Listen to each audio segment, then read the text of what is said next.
14 کی تو شیخ خاص سے کی کلاس کے بعد جب میں اپنے ایک اسٹوڈنٹ کا کام دیکھ رہی تھی تو عادت کے مطابق آخر میں دستخط کے نیچے تاریخ لکھی جو کہ 10 اگست تھی، تو میری آنکھیں آنسوں سے اور دل اور روح دکھ اور اداسی سے بھر گیا۔ آج سے 10 سال پہلے آج ہی کے دن میرے بہت پیارے اسٹوڈنٹ ہم سب کو چھوڑ کے اللہ کی جنتوں میں رہنے چلے گئے، اور تب مجھے اپنے وہ تمام 6 طالب علم یاد آئے اور وہ تمام جوان بچے جو احباب کے نیبرہڈ میں کہیں نہ کہیں اپنے والدین کو اپنی جدائی کا غم دے کر گئے۔ وقت تو اللہ کی تخلیق ہے، وقت کی تقسیم بھی اس دنیا اور اس دنیا میں جس کا ہمیں بہت زیادہ علم اور ادراک نہیں،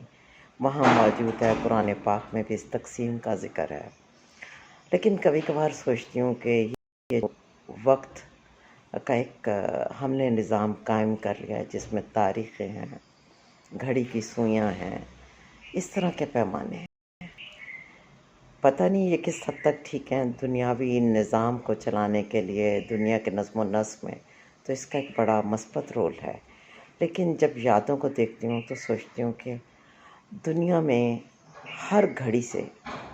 کسی نہ کسی کی جدائی جڑی ہے۔ پازیٹیو بھی رہا جا سکتا ہے، لوگ ملتے بھی ہیں،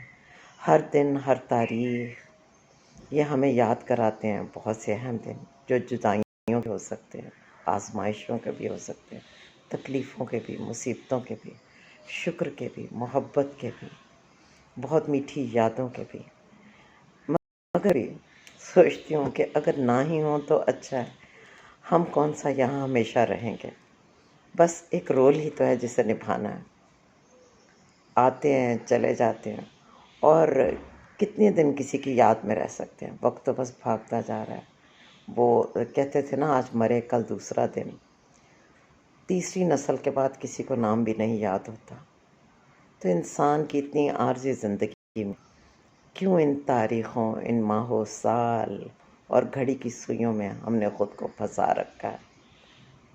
لیکن بہرحال پھر بھی کیا کریں، ہم اسی نظام کا حصہ ہیں اور انہی دنوں سے جڑے ہیں، تو بس دعا ہے کہ ہر دن ہر گھڑی جو کسی کی یادوں میں ہے، اللہ کرے وہ بھی خوشگوار ہو